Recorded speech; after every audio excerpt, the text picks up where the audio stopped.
তার খাবার বানাচ্ছি চিকেন ফ্রাই। তো আমি সব তরকারি মিক্স করে নিলাম, ময় মশলা সব কিছু দিয়ে। এখন আমি এটাতে দিব সিনিয়াতে। তো সঙ্গেই থাক। এটাতে কোনো জল দেওয়া হবে না, কোনো কিছু দেওয়া হবে না, একবারে চুলার ঢিম করে ফোড়নে দিয়ে দিব।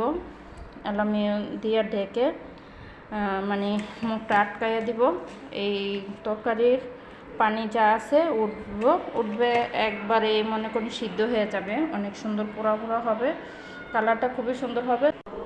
তো দেখেন আমার পুরো সাজানো হয়ে গেছে।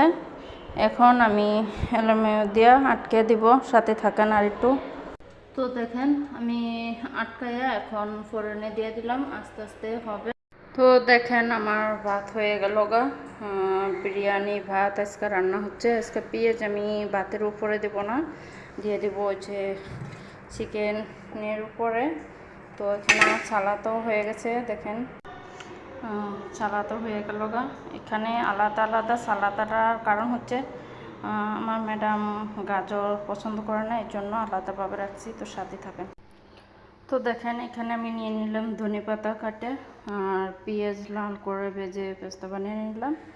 তো আমি সব কিছুতে ধনেপাতা ব্যবহার করি, কারণ ধনেপাতাটা খুবই পছন্দ সবারই, আমারও, এই জন্য ব্যবহার করি। তো দেখেন হয়ে গেছে গা পুরাই একবারে কাছে। এখন বের করে প্রথমে ধনেপাতা দিব, তারপরে হচ্ছে কি আপনি পেঁয়াজ ভাজা দিব। তো আর একটু সাথে থাকেন। দেখেন কালারটা কত সুন্দর হয়েছে, অসাধারণ একটা কালার। কার কার এত পছন্দ এই কালারগুলো আর এই খাবারগুলো অবশ্যই কমেন্টে জানাতে ভুলবেন না। তো সাথে থাকেন। তো আমি দিয়ে দিলাম ধনেপাতা, দেখেন কত সুন্দর করে। এখন দিয়ে দিব পেঁয়াজে পেস্তা।